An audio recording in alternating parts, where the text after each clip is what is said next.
Yeah, just woke up. Yep. What's up, family? How y'all doing out there?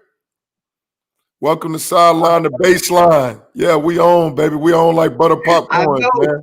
Hey, Let's on go. my We screen, on. on my screen, it started dropping down saying like we done lost something and the click go live again. I ain't even see that go live, Yeah. but definitely way to pick up, baby. I missed the blitz. LB took it. I God, took the blitz. LB, remember that? Well, you used to get excited. The joker ain't go. Oh, I got it. I'll do it. Miss it if you want to. I'll run Exactly. right through that gap. Ain't You turning better down number collars. Ain't turning down number collars. Hey, listen, boy. Boys used to be greedy out there, y'all. Like, hey, we know what you're supposed to do now. We know exactly what's supposed to be going on out there. So, especially as Mike linebackers, both my MB and myself, we gotta know everybody's job. So if we call Will a blitz and that Will don't dig inside and get that A gap, well, I got it. Hey, MB, and sometimes it's beautiful because it's a delayed blitz. So the line done already took their guy. So all of a sudden you come in there, they ain't accounted for you because you ain't show up earlier.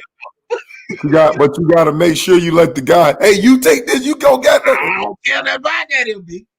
There you go. There you go. You running that by 40 defense, get you beat by 40. Hey, MB. Hey, without naming names, boy, we used to watch a guy that played for another NFC East team, ain't never covered his dude, and he kept going to the Pro Bowl. No, you're right about it. And we coined the phrase for it too. We say pull a da da da da. Oh man, y'all just never know what you're gonna get, and I promise you, when MB went ahead and took the intro, that's exactly what he was supposed to do. And it just took me back to that mindset of, listen, we're a team, but if you don't do your job, especially if it's a job I like, I'm gonna do it for you. so hey man, early National Signing Day. MB, we done went to basketball, man, and you know better than me. I think this started 4 years ago now. It's about 4 years ago. Yep. And I didn't like it, MB. I didn't like it when it started. I still don't like it now. I think it adds even more pressure on the kids to make a choice.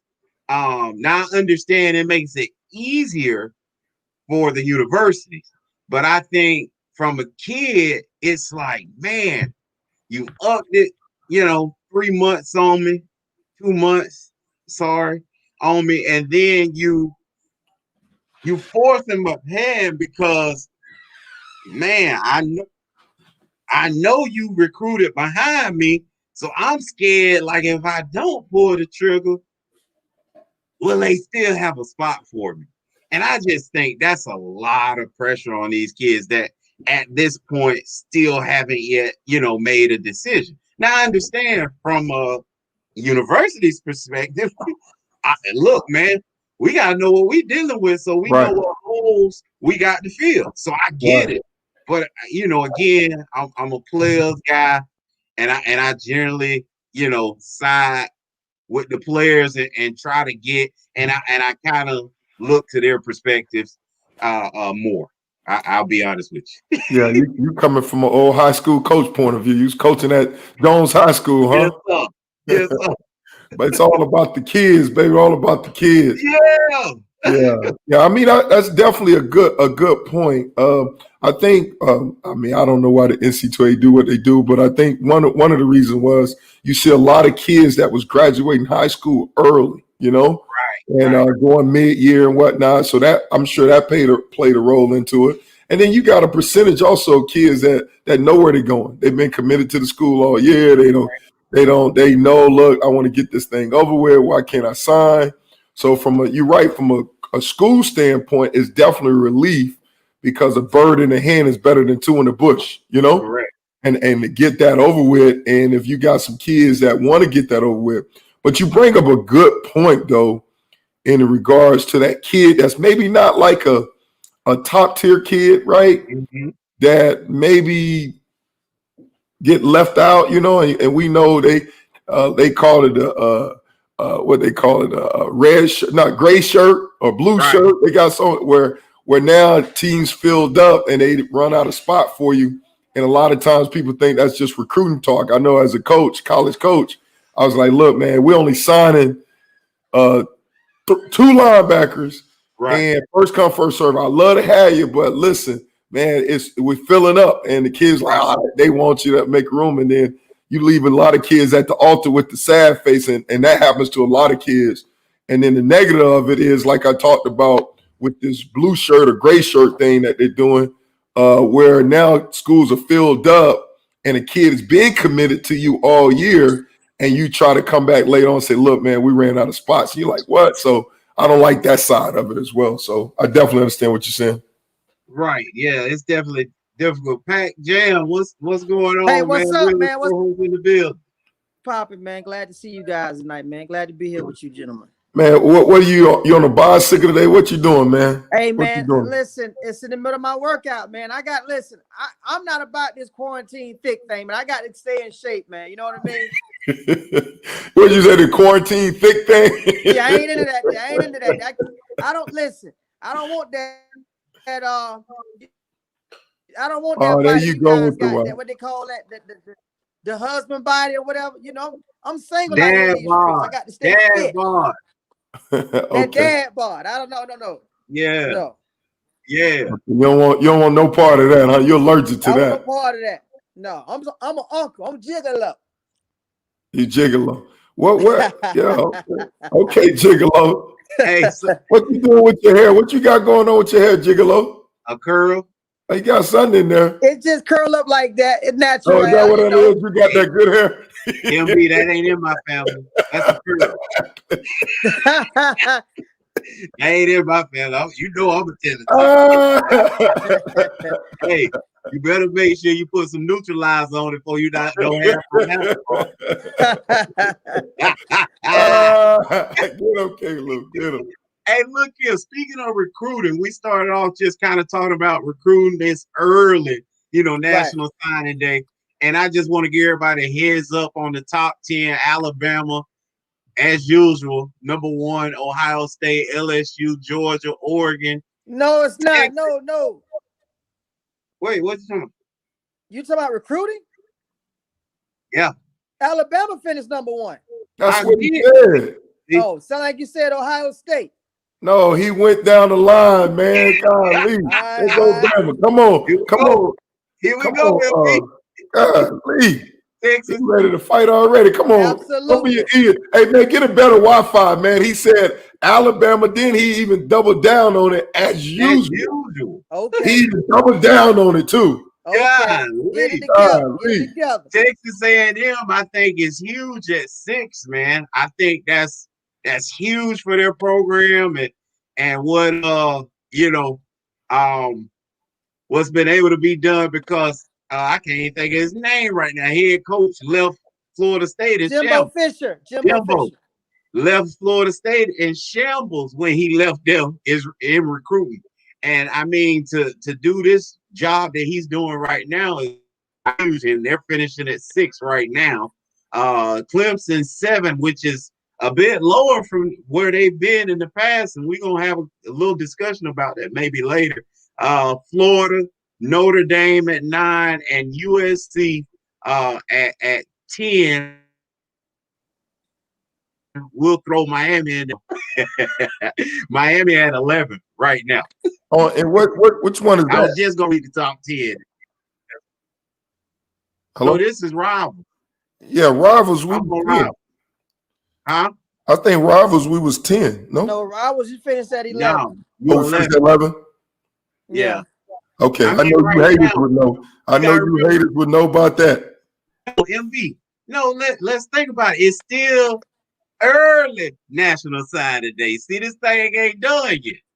We still got February. We still got some moves that could be made, and and so we're gonna hit the ACC first. Kind of mention, how they finished. Clemson at 1, Miami at 2. Clemson. Their big signee is Jeremiah Trotter Jr. MB. We know a little bit about Trotter. Played against him over when he was at Philly. Really good linebacker. I actually watched him last year. MB. Looked at Jeremiah Trotter Jr.'s film last year. Right. MB, he's so polished. He looked like a college guy last year as a junior. Wow. Like it's not hard. He's gonna come in day one. Y'all hear me now? Day one in their training camp, he gonna move to 1. They're gonna move him from about 3rd in the depth chart to at the end of that second practice. My bad, MB. It's gonna take the day 2 because I forget they don't practice but one day. What's the day now? So I was thinking the second practice, first day, he gonna be the guy. No, it's gonna take him to day 2.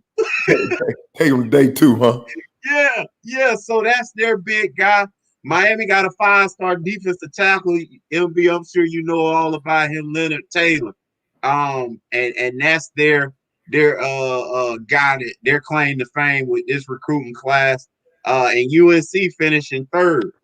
So that's the ACC top 3. You got Pitt at 4, Virginia 5, Florida State 6. That hurts. Ain't no way, MB. You Florida State at 6 sets them up for having another horrible season, I think. 7, NC State, Louisville at 8, Georgia Tech at 9, Boston College 10, 11, Virginia Tech, Syracuse 12, Duke 13, Wake Forest 14, and that concludes the ACC. Pac Jam or LB, I'll start with you because Pac, you're an SEC guy. LB, what are your thoughts, if any, about how the ACC is finishing, in early signing day? Well, like the good thing, the positive of it is it right with the whole thing with all the restrictions and stuff because of the pandemic and stuff. I mean, you got to look at it. I mean, you didn't have no official visits, and so normally when you, especially with the say for Miami, for example, right? I mean, we're landlocked. The campus is only 3 miles radius. So you win a lot of people over with with your staff, with the people that's in the building, Right. And so they can fall in love with your academic advisor and the people that's going to work with them and da. So a lot of stuff has been done, or, you're at the game atmosphere and all that stuff. You got the recruits there. All that stuff was eliminated, at best, the student athlete will visit a campus, based on each individual campus on their own, and the athletic department couldn't have anything to do with it officially, right? Mm-hmm. So a lot of times you're selling your program on TV like an infomercial with the virtual tours and all that stuff. I mean, and the coaches' relationship. So, I mean, during this time, man, I mean, you see, to me, when you look at those lists, repeatedly, I saw maybe 90% of the list was in hometown. Yeah. Hometown. Yeah. And that's the thing, because in this whole environment, this one time the home field advantage definitely helps out, Right. Now, and I'll throw this, I know we got another topic, how the rich get richer. Well, how you get richer when you look at a team like Alabama, because of the type of success they had. One of the number one factors that kids are looking for, right, is trying to win a championship. Number one, they want that. I mean, we came in, we paid somebody a whole bunch of money, and they came up with the fact that kids really want to try to win, and that's why you see the rich get richer. They could have paid us for that. Exactly. But that was the thing, because, a lot of times people, especially nowadays, the kids talking about their brand and this and that. But it was still the same, man. Kids want to win. And that's why you see, surprisingly, like I know we're moving ahead, but the kid from Washington committed to Ohio State. And it's like, man, they already got young receivers in there. He's like, yeah, I know. That lets me know they don't care. They're willing to play you. You know what I'm saying? So they're looking at us as a challenge, as a competition. But like I said, with all what happened with the pandemic, COVID, you see a lot of hometown teams, they benefit from it. So if you got a rich backyard, like i.e. Miami, with a lot of talent and stuff like that, man, you came up, Pack Jam. So shifting to you, Alabama finished 1, but they finished 1 down at the 12th hour, man. They flipped 2 guys. Talk about those 2 guys they flipped, who they flipped them from, Pack Jam. Well, they flipped 2 guys. They flipped 2 guys from LSU. Again in the late hour. I think it was it was a lot about the uncertainty. As I had spoke with and the funny thing is, I had spoke with you earlier in the week about the rumblings in LSU right now, about the uncertainty, about Ed Orgeron, because one of the things that got out, they were saying they was upset at the season. First national championship team to finish under 500. A lot of kids got in the transfer portal, so it was a lot of rumors as far as stability. So I believe that played a big part in the fact that those kids flipping like that, not knowing where the program was going. Because that's the thing about these kids, along with wanting to win championships, kind of like basically riding what MB said about the championship. But the second most important thing is kids want stability. Kids want to know that you're going to be there. The guys that brought me here, the coaches that recruited me for the last 2 years, is he going to be on the staff? You know what I'm saying? Well, why would any kid go to Alabama then? Because there's only one coach we for sure going to be there. Well, and that's what I'm talking about. And with Alabama, it is him. He's the czar. He's the big king in the room. He's the big chess piece. So, yes, with that case, yes, him being there, Nick Saban. But what I'm saying is, whereas other schools, the coach, you know how it goes, recruit. Sometimes the coach ain't as big as Nick Saban. Nick Saban is different. Nick Saban, Urban Meyer, Jimbo, that's different. Dabo, that's different. Those are huge personalities. So quite naturally, those kids. Staff, that's a completely different conversation. Yeah, right. No doubt. Well, we've been talking about that. Dabo had the same staff 5-6 years. I'm about to lose my staff again because, as you know, I just got a guy took over Arkansas State. On Sunday morning, I got Steve Sarkisian, as I told somebody early this week. Steve Sarkisian is interviewing for the Auburn job on Sunday, as I told him earlier in the week. And he was like some other guy, and I said, no, Steve Sarkisian. So I may lose. You and your brother. I didn't say nothing. I lose. I said, Houston Nuts, baby. Right. That was between you and your brother. Okay, I may lose some more staff if he gets that job. Right. You know what I'm saying? No, I think you will, because what happens at Alabama, MB, and you know this from experience, he'll lose Steve and the running back coach and the wide receiver coach, because they going there to be the OC and co-OC. That's how that happens. So you don't just lose one, you lose 3 with one hire. And then what happens at Alabama, they may get 2 or 3 head coaches off of this staff. So then if every coach brings along at least one guy with him, we down 6 coaches. Well, hey, but you know what the thing about it, Klew? Just like how they do a great job with recruiting, man. They keep stacking, man, where they just keep reloading. All right, they got the talent.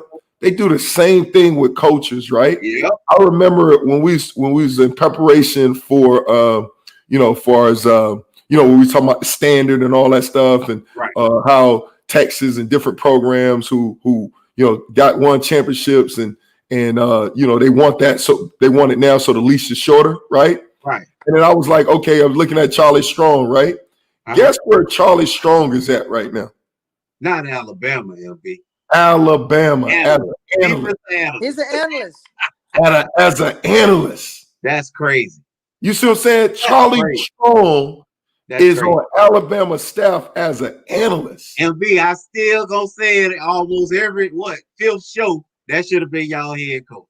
Yeah, but that's the thing, man. So he's an analyst. So they just keep him stacked. When you talk about the rich get richer, Nick know it's like accounting, man, like a CPA. They know the gray area of filing those taxes, man, how to maneuver stuff around, how to play within the rules to get stuff done. And they always been ahead of the game like that.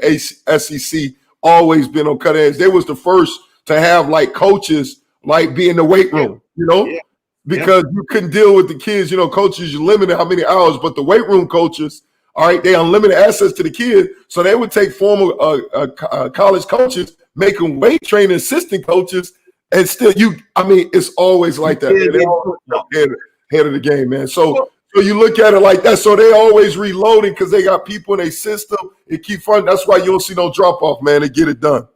Well, let's move on to the question that you exposed a little bit earlier. So, Pac, then we'll go to you. How do the rich continue to get richer? And by that I mean Alabama's, Ohio State's, we see you in the building, and Clemson. How do they continue to turn out top 10, top 5, top 1 and 2 recruiting classes year in, year out? Well, just piggybacking off what MB said, the number one thing is that they are cutting edges when it comes to them being ahead of the curve as far as from, like we just talked about, coaches, being able to get out there, man, and work. Because the thing about it is, I found out something too, is analysts. Like a lot of analysts and consultants aren't counted as coaches. So therefore, the NCAA doesn't penalize you with the consultants and analysts. Well, Alabama and those schools have found a way to utilize those analysts and consultants to be the ones that can, not from afar, that can stay in contact with a kid. Well, not, really no real contact, but they can keep an eye on the kid and do all those behind the scene things that when they do their briefings and come in together, they're just, as far as the staff, and they're just way more ahead of everybody. Man, you just got Alabama put on probation. and it's not just Bama. It's all those big schools that we just named. And Urban Meyer talked about that last week on, discussed that about, how having a plan and how these schools have a plan and they stay true to their plan of what they're doing. You know what I mean? And that's why I think how the rich get richer, because if you look at the recruiting wise, Nick Saban has lost so many coaches within the last 8 years, but yet he still finds his way to be number 1, number 2. So that tells you he's sticking to his plan. He might bring another body in, but it's the same blueprint that he has them sticking to with these kids, MB, jump in there. Yeah, my aunt said it well. Booster money, man. You got it. And I'm gonna keep it clean. I'll keep it clean in the sense as far as legal booster money, right? Right. You got the support staff that you can get that thing done. You got people that's evaluating stuff for you. That even as a coach, where you could just focus on coaching, and then you got other people that's evaluating like a real. Because you got to look at it, right? NFL, they got a scouting department, right? College, they may have a mini scouting department. And a lot of coaches, you got to be scouts as well, right? But when you got a big staff, right, you can have it running just like the NFL, where a lot of people are doing that stuff for you, and it's already laid out for you, and you can evaluate and do all this stuff. One thing, I was listening at Jimmy Johnson. He was doing a interview, and he said the thing that he felt that separate him was evaluation. And he knew how to evaluate talent. And that's the thing, right? When how the rich get richer, right?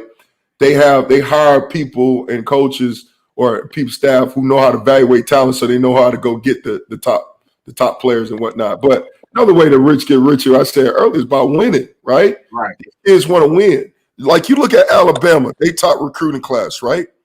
I just told you earlier, majority of everyone else, right? Most of their recruit came from in-state, right? Not them. Because of their brand. Look, you take they signed 3 5-stars based on rivals, right?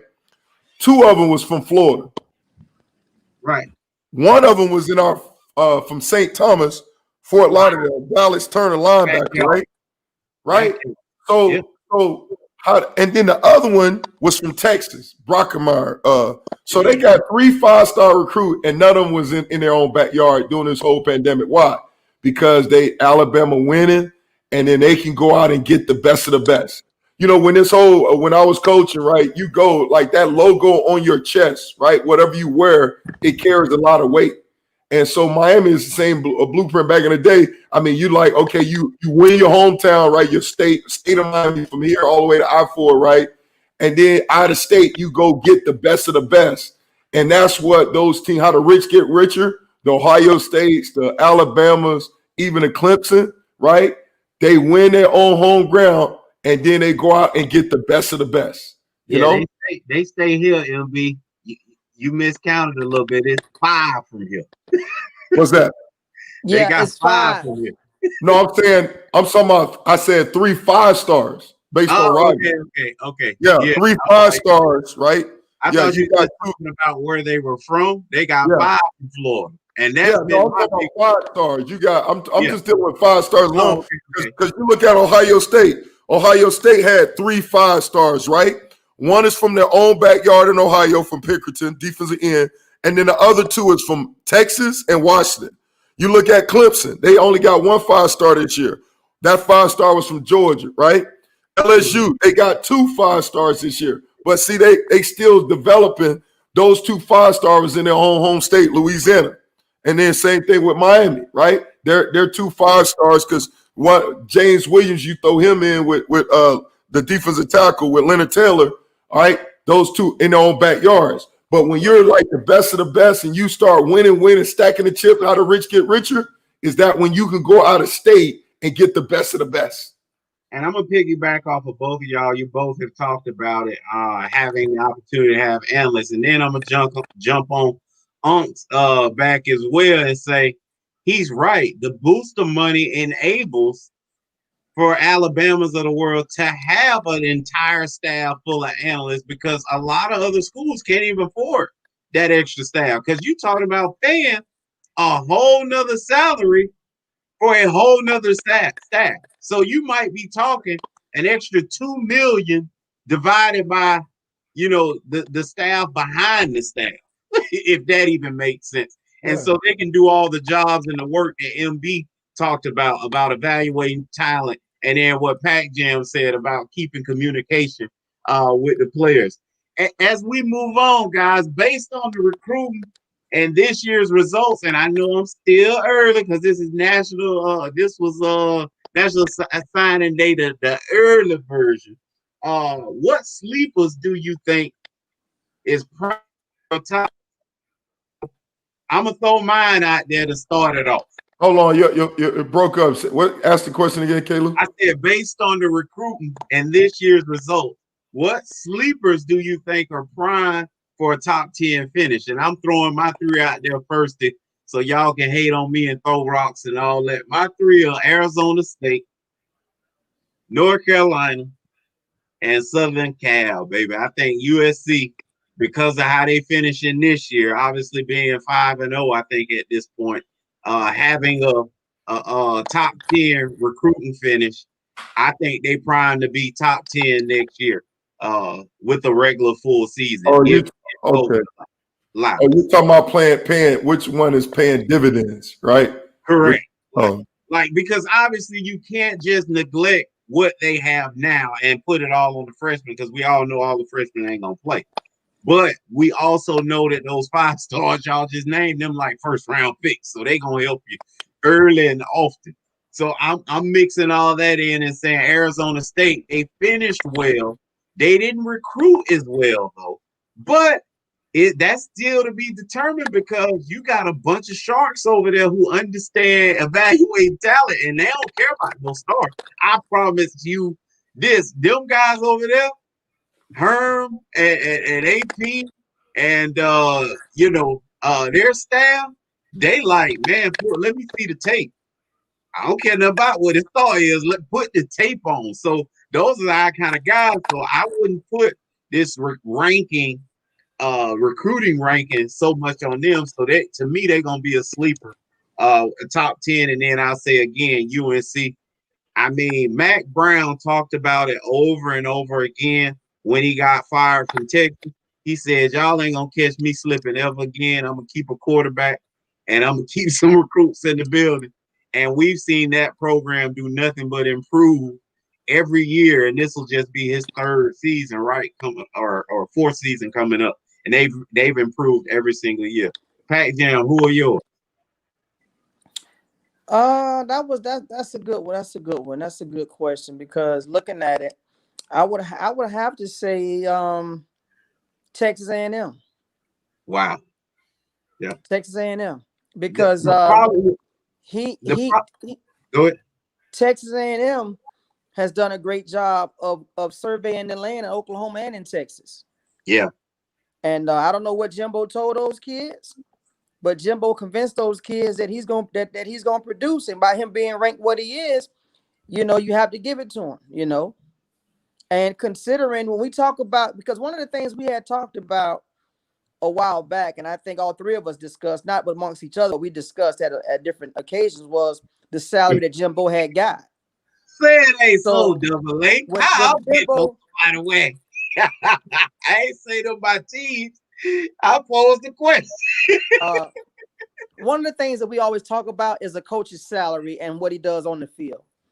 And to me, when Jimbo got that huge deal, it was basically saying, hey, we believe in you. Now you got to produce. And considering Jimbo's third year to be ranked number 5, to be looking at the bringing a recruiting class he just brought in, you got to say that I think that he to me, he's the sleeper. He's the one. He's the one. I think gonna do real big with that recruiting class. Man, that's huge. You pull them up, and obviously he's in Texas. I think MB. Before I go to you real quick, I'm gonna say him finishing this high probably all but seals the deal for Tom Herman getting fired this year, next year. Like, how does he come in to your territory? Because you was in Houston before, right? And Jimbo just got here, right? And he done took control and dominated to this point. MB, you take it from there. And one more thing. Jimbo did it, and you can't name 2 players on his roster. Right. Well, besides Kellen Mond, the quarterback is one, but I said 2. Yeah. Right. Yeah, I don't know. To me, it's too early to say. And what I'm saying by that is because I haven't evaluated these guys, and you brought up a good point about when you describe Arizona State, and you brought up how they're not going to let. A lot of times we let Rival and we let ESPN rankings, right, do our evaluation for us. Right. And I've been a part of something where that gets you fired. You know what I'm saying? Because it's a lot of hype, And so the thing about it, when I was at Miami, right, with Jimmy, right, Jimmy, he never had, and obviously the Rivals and all this stuff, scout.com, it wasn't as prevalent as today, but they never got credit with any top recruiting class, But really? You knew whoever he brought in, you knew that Joe was going to be able to play. You know what I'm saying? And so for me, I would say this, right? I'm not going to believe the hype in a sense because I agree with you, USC, right? They just got the top quarterback from Utah and whatnot, and that air raid offense and this and that. You see, other teams stepping up. But for me, man, it's this: identifying talent, developing talent, and putting them in position, making sure that talent come ready to play, whether practice or game. Right. Whoever do that the best, identifying talent, right? Developing the talent and making sure that talent show ready to play, either in practice and games. That's where you're going to see the dividends at, And yeah. So with that said, right, I like you with what you said about Arizona State, right? I like that. I like Georgia, right? Because Georgia got a lot of talent, right. And Kirby right now, he's got to get over that hump, right? I like that. And then I would say, and I like what you said about North Carolina, and I'll flip it around. Wisconsin always do a good job identifying the type of players for their scheme and making sure they squeeze all ability out of them, Yeah. I would say those 3 right there, if to answer your question. But for me, I don't believe the hype, man. Who does a great job of getting that done, Right. That's what it boils down to. And then the final question, man, talk of recruiting out of nowhere, let's face it, has been JSU. That's Jackson State University, baby. Dion is making it happen and getting it done. He's attacking the transfer portal. Hey, or as I like to call it, free agency, and signing JUCO talent and flipping dogs from these high schools. Now, I'm saying dogs because he had a little video that went viral that said, "Coach, what you need? Man, I need some dogs. Coach, what you need? Man, I need me, a lockdown quota." and he got to be a dog. Coach, what you need? I need an all-purpose running back. So Dion has been able to flip and to do some magnificent things, and he don't even have a resume as far as the university, counts. There's no like, oh, what he did last year, what kind of team they have this year. Nobody cares anything about that. He brought in the staff, and he brought his number one asset. That's himself. So this is the question to y'all. How has Deion Sanders been able to get talent so fast, Peyton? It goes, I mean, it starts and it finishes with his personality. Deion has been the biggest personality in football the last 30 years. There hasn't been a personality in football on no level, from Little League to the NFL, bigger than Deion Sanders. And if you've been a part of football for the last 25 years, no matter what position you played, you know Deion Sanders. Right. He's remained relevant. And you know him because of his personality. Yeah. And so the thing is, Deion has done a great job with his personality and drawing kids to the program. So now that he's done that, the next step is now the other kids that are in school now it's the wait and see. Let's see. Because you got them there now. You got those. So to get those, the bigger dogs, this is a stand and watch thing to see what happens,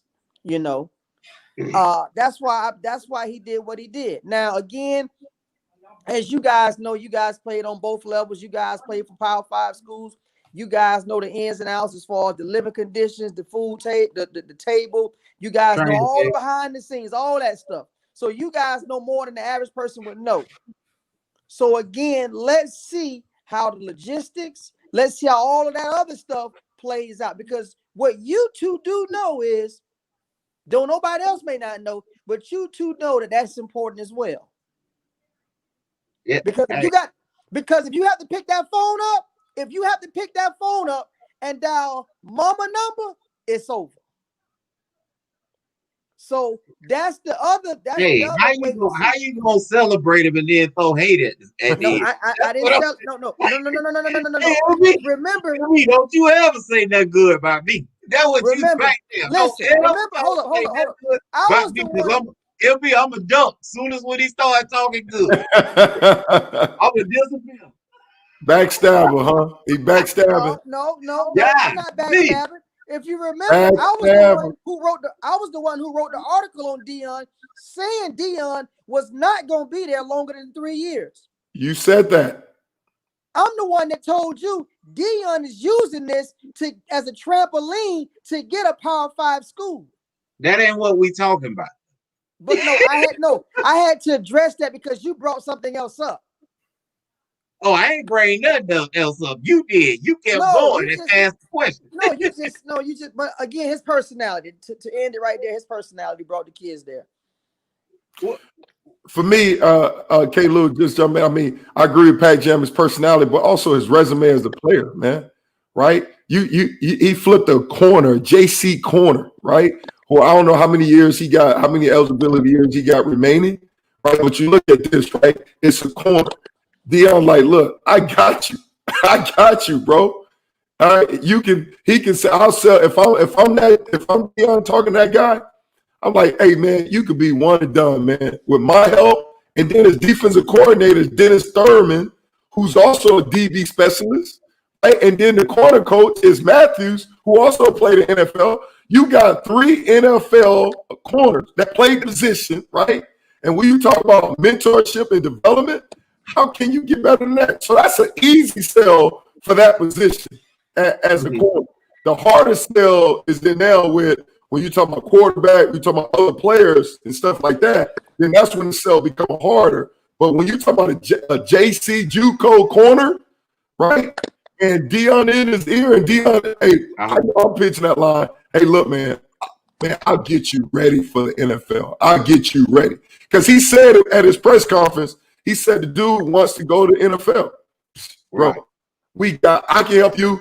Coach Thurman can help you. It's just reading resumes. So when you talk about, I agree with Pat Jam about personality, but also that resume, those Hall of Fame type resume, NFL resume at that guy from all different levels, hey man, that's an easy sell right there.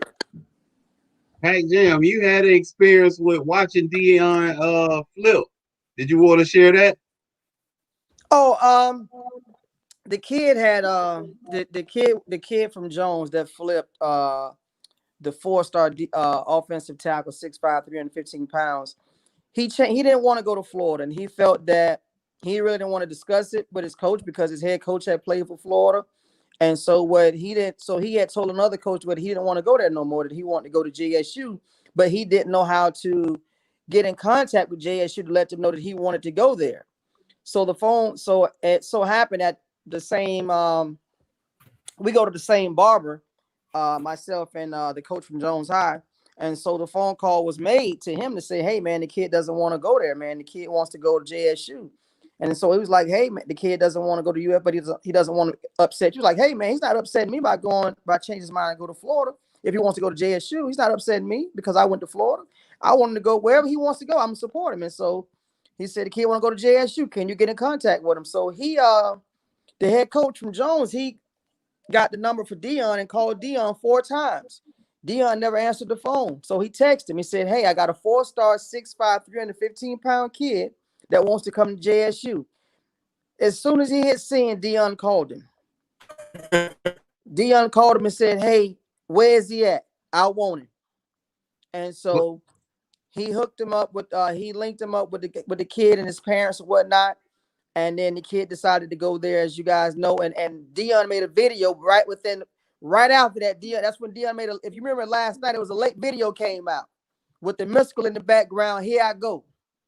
And Dion made a late video last night.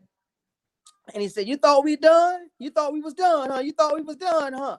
And he had the little musical in the background saying, here I go. And that's when he said, show it to him. And he posted the kid 6'5", 315 from Orlando Jones High School. You know what I mean? He said, I told y'all, we ain't done yet. There's plenty more to come. So that worked out for him. But that's how he got the kid. He didn't get the kid on just... Why you said why? I'm trying to see why Klew highlighted his comment for my brother like it was a hurricane. No, because because this is what I was about to say. I don't know who Keon talking about, but Dion did flip a Georgia commit and a Florida commit. So I put up Miami because evidently Keon knew about a Kane player. So I'm trying to figure out how what hurricane player he flipped. I don't know. I don't know. I know about the Florida and the Georgia. Hey, listen, when the ballers shout out, now I go to him. So he got to answer that question, not me, because I don't know. Haters. Listen, you got to understand where it's coming from. 11? Huh? Was that the kid that caused Miami to go from 10 to 11? I ain't hear about nobody losing it. Yeah, hey, hold on. Hey, Klew, this is what I'm saying. You gotta know who you using as your resource, right? Right? That's a hater. That's my little brother. He's a hater. He's a Florida State fan. So he's a straight hater. You know, so you highlighting the hateness. Well, I knew about 2 schools. I thought he knew about a 3rd, so I was going to him. Yeah. Haters. Y'all, I mean, see, hate. Y'all be hating on a hurricane. Come on. No. So, so it's a lot of games they're playing this championship week, Pat Jam. Yes, sir. Let's get there, man. Let's discuss this, man. This what you've been waiting on, man. Yeah, so go ahead, Pat. I'm gonna throw out there. I'm gonna get rid of Oregon and USC. I don't think stop playing around. Just get to where he want to get to. I'm gonna throw out Oregon, USC. I'm gonna even throw out Northwestern, Ohio State because I think that's a blowout. You know where Pat want to get to, man. Stop teasing. I'm gonna jump to Alabama, Florida. We'll finish with Notre Dame, Clemson. That's gonna be a better game. So, Pat Jam, Alabama, Florida. Absolutely. First, talk about all the hate that you got after the game. After Florida lost, Pat Jam, what did you wake up to? Talk us through that and then bring us to the game. Well, after the Gators lost to LSU, I woke up to my name was trending as always. And And I'm wondering why I was trending this particular time. Why am I trending? What name? Come to find out, my a very close relative of mine, my cousin, had tagged my name saying that I was Gator bait and there was that the Gators was ready for Alabama. So after seeing that, it was on a Sunday morning. So as any good saint would do, after seeing that, I immediately posted something and to call out all the saints at Missionary Baptist Church to pray for him. Because I knew as for him to be a Gator fan saying we want Bama, I knew he was under attack. I knew his spirit was under attack.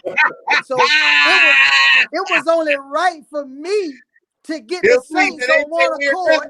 Flesh and blood, but principalities.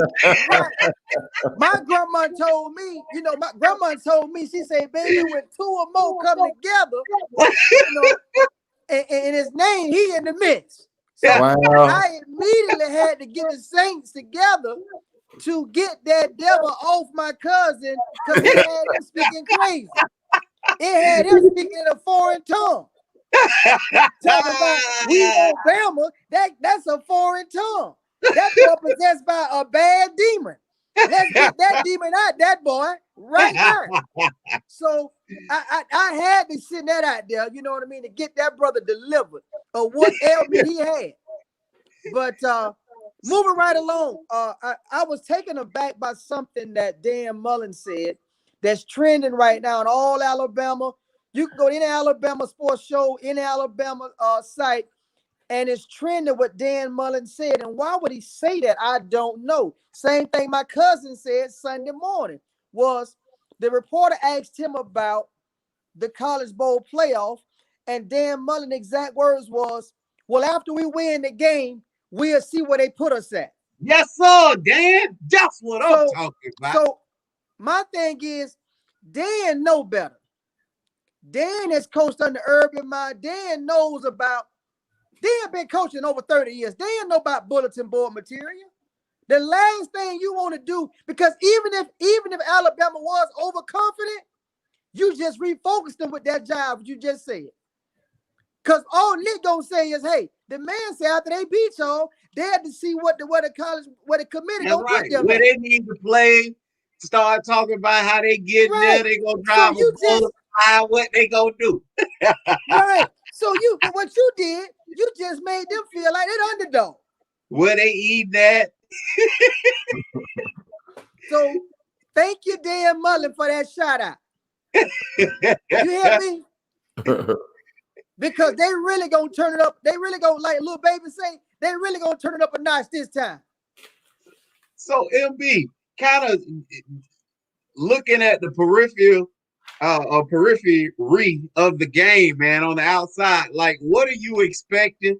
You know, I'm gonna jump out there and give my prediction. I think if anybody was primed and set up to beat Alabama, I think it's them in the SEC based upon what they do well.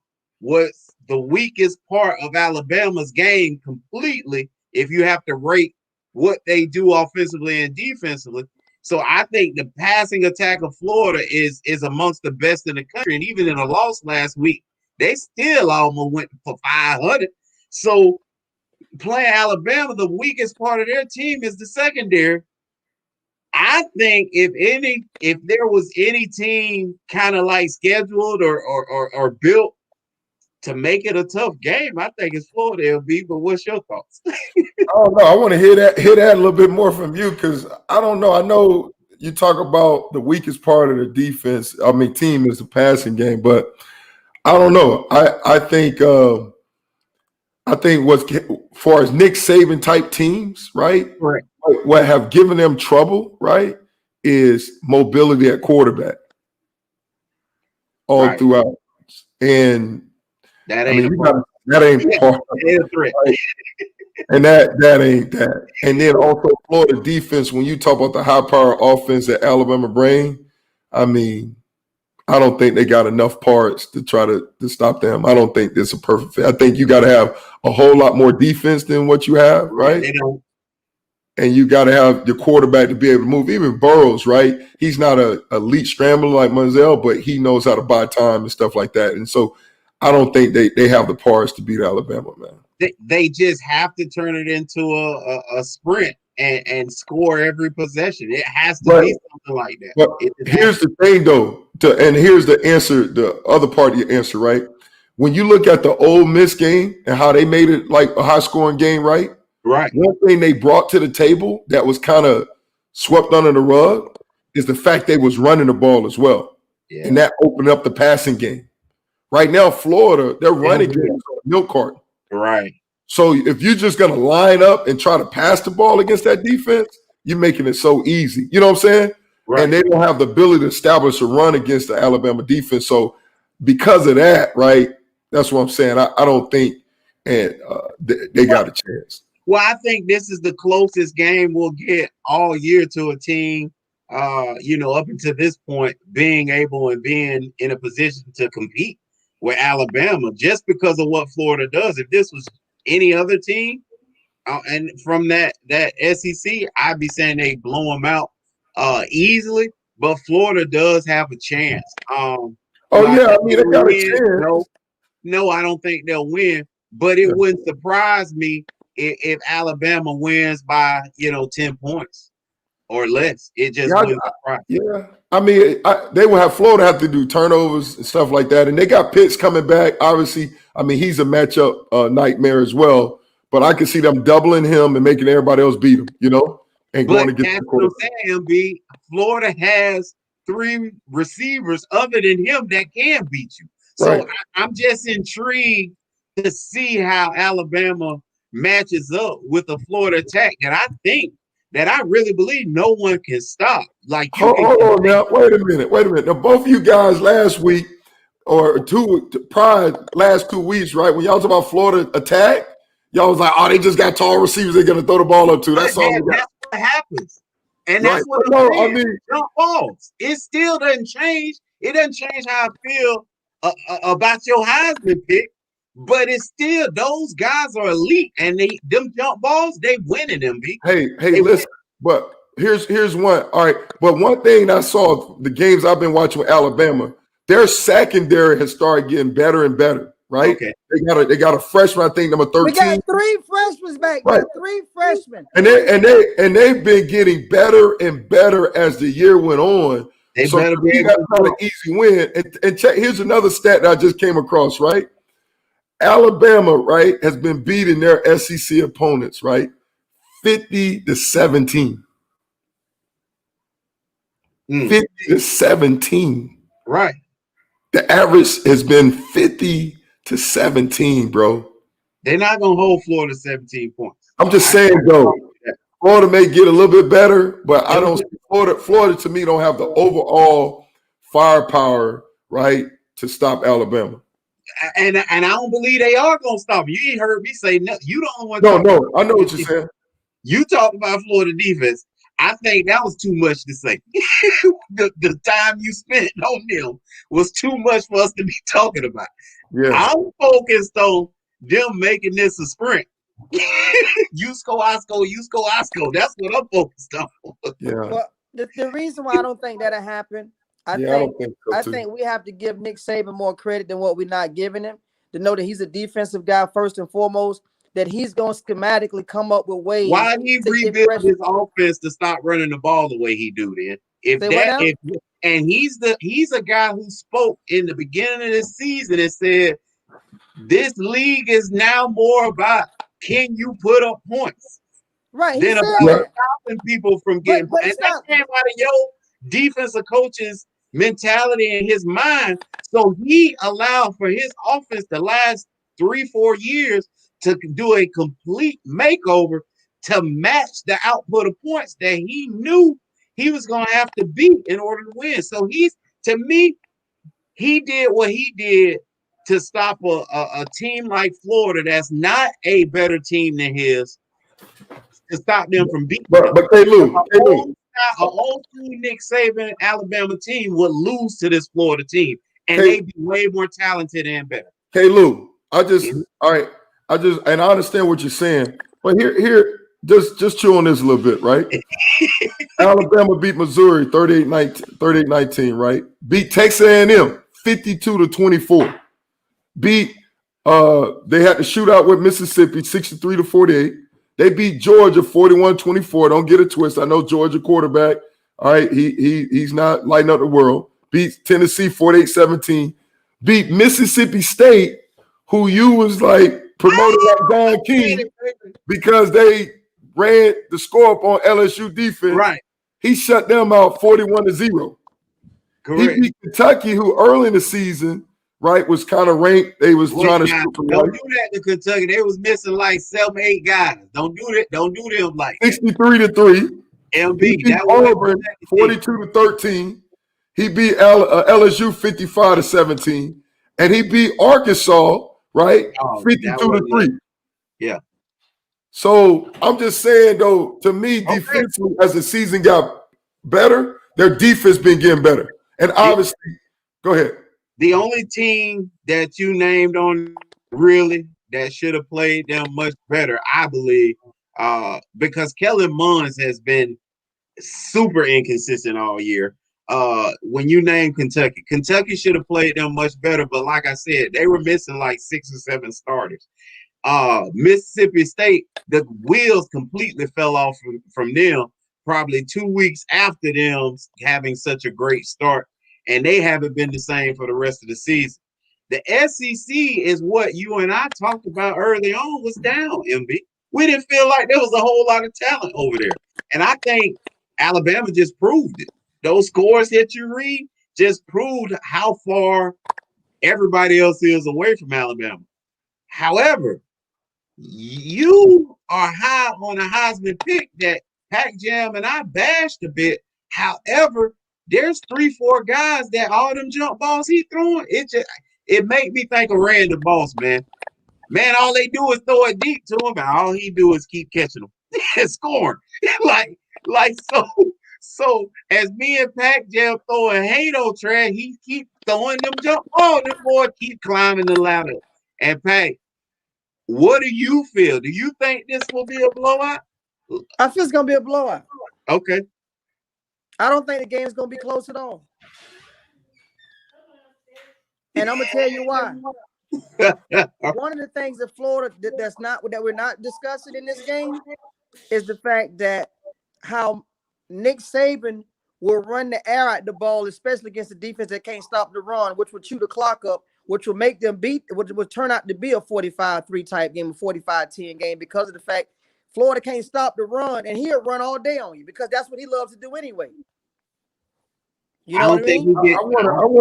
I want to get the depth chart of what I'm looking for here is Alabama depth at corner, you know? And I know I love that dude Pitts at the tight end.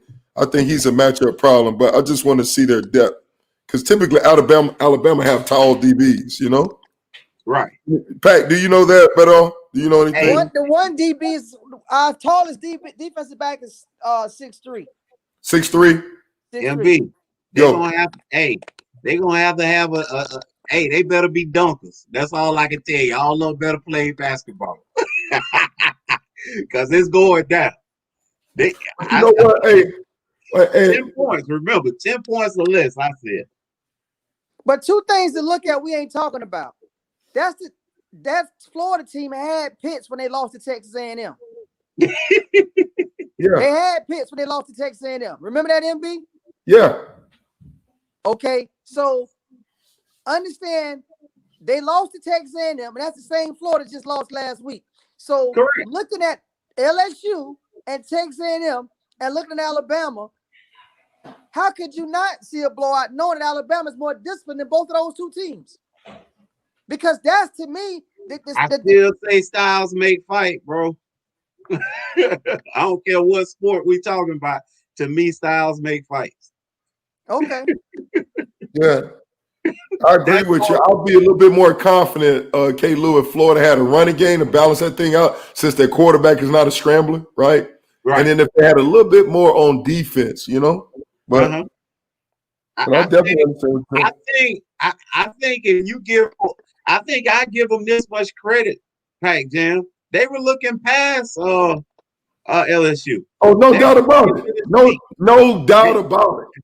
No doubt about it. So you got a team that's scared for their life now. Because it went from a possibility that we still could maybe probably get in if we even lose to Alabama, but keep it close, to we got to pull out all the stops. Because if we lose, we go, from the White House to the Owl House, baby. Like overnight.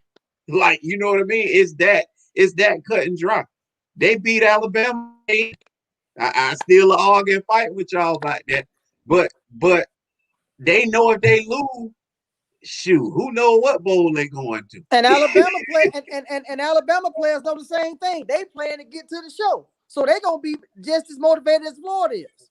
Yeah. I mean, I agree with Pat in the sense of what Dan did. It definitely, if Alabama was sleeping on them, they definitely put that on a personal check. Okay, we got to take care of it. It's personal now, you know. I'm gonna argue that was more for his team than Alabama. Oh no! I told you. I'm not saying it wasn't, but it was. I know it's for his team. He's showing like we got confidence in team. But what I'm saying though is still is for his team, but also with what Pat talked about. If Alabama was intoxicated about the fact they lost against LSU, it's a wake-up call for them. It's added material to make sure, you know what, it's personal now, you know? Right. So that's what I'm saying. I know it definitely was for his team. I mean, it was so obvious it's for his team. Like, we got to come, we about to do it, right? But also the negative fact of it definitely smelling soft for Alabama team, you know? Hey, look, I love it. I'm gonna go and put on my Gator hat just to keep it close. Again, Pac Jam, don't come in here next week talking about I said they were gonna beat them. I'm saying it's gonna be I said it's gonna be a blowout. Yeah. A blowout. You said it's gonna be a shootout. Is that what you said? Right. I'm not changing my mind. A blowout. I ain't changing my mind. But you know, Pac change the story on you, man. When you talking about Alabama. Oh, you was over here hating on her. You said they were gonna be up by 90. No, it's gonna be a blowout, man. Kyle Trask has no mobility, none, zero. He's a statue back there. That's the thing that concerned me. A statue. My defensive tackle's gonna be running him down, sacking him, man. He has no mobility. This guy runs like a 4.8 in the 40. He runs a 4.8 in the 40. You gotta be kidding me. That's the thing that concerned me. Hey, Pac Jam, Clemson in the building. Matt Jones will be a server at Chili's in Tuscaloosa in 2 years. No, he won't. He'll be just like Greg McElroy. Hey, he'll be making like you said earlier. Figures on ESPN. Tell Jason that he'll be what Greg McElroy at. Greg McElroy, the same guy that knocked out the Florida Gators. He works for ESPN making 6 figures. That's where he'll be at with him. We sure appreciate y'all, man, for stopping through, pulling up, hollering at us, because you know us, man. It'll be whole time. Man, we don't spend so much time on that game. We ain't talk about the real game. But it's all good. Hey, let's throw it in there. Obviously, let's get our picks real quick. Clemson. Notre Dame. I know Jason got something to say with this. Clemson, Notre Dame. Jason, why is Clemson gonna win? I'm gonna throw that to Jason. Pac Jam, you talk about Notre Dame and why they gonna beat Clemson, and why Jason prepare all his instant messages. He about to blurt them out now. Go ahead, Pac Jam. Defense will travel.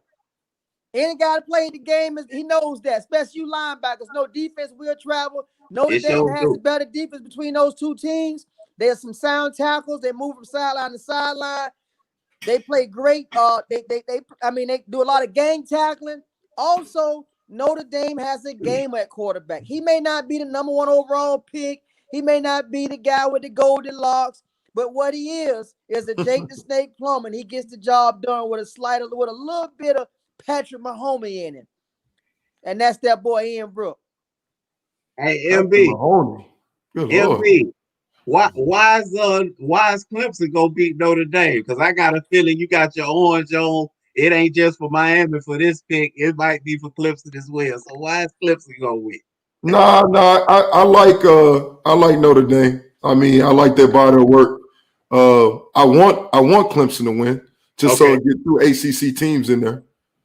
Oh, so you're under the guise of it's automatically 2 ACC schools in if they split. I'm saying if Clemson beat them, I'm under the pressure because that's exactly.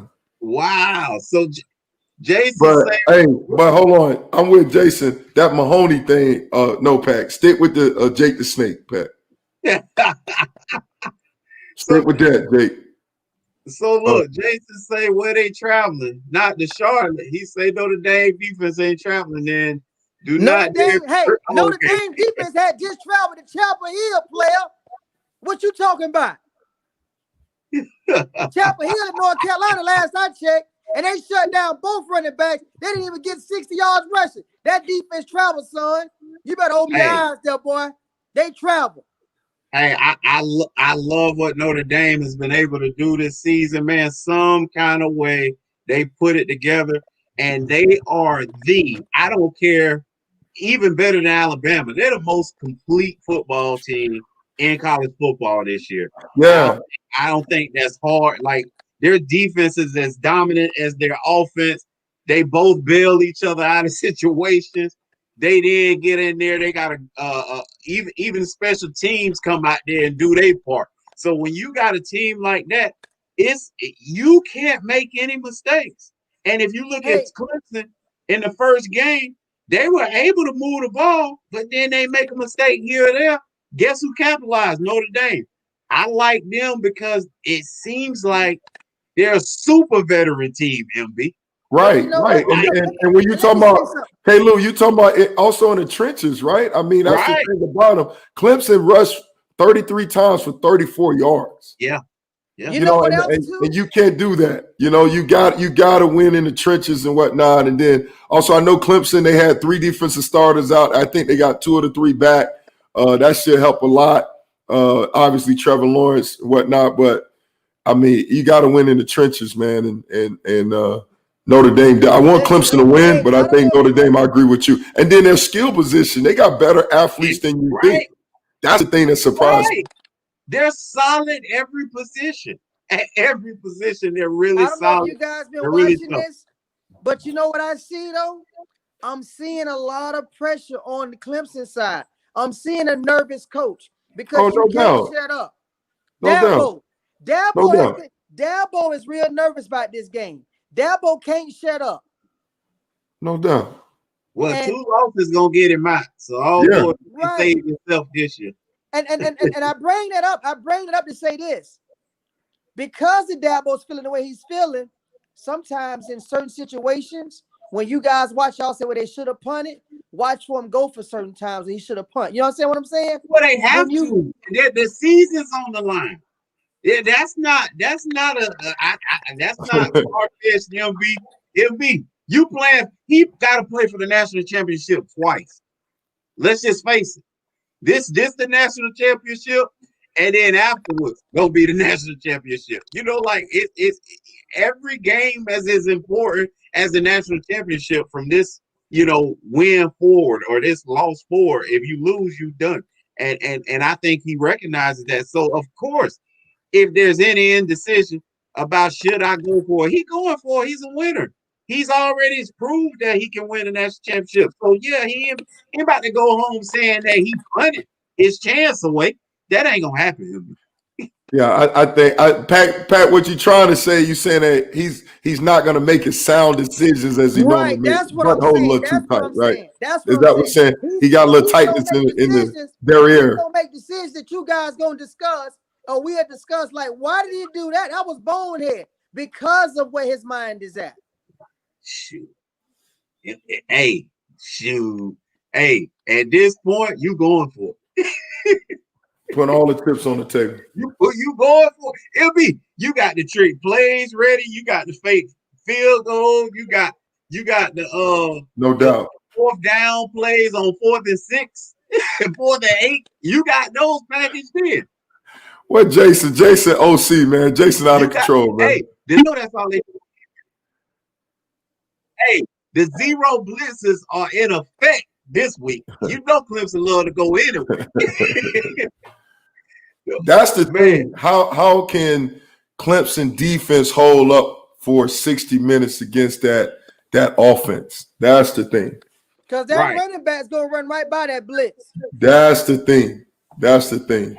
The trenches. This game is about the trenches. We need all hands on deck. So don't be crying about them blitzes that get hit. Venables about to earn his money this week, man. I want Clemson to win. So hopefully, man, we excited, and this gonna be a great game. I think you know, the 8 o'clock game and that 4 o'clock game, man, Clemson and Notre Dame and then Alabama, Florida.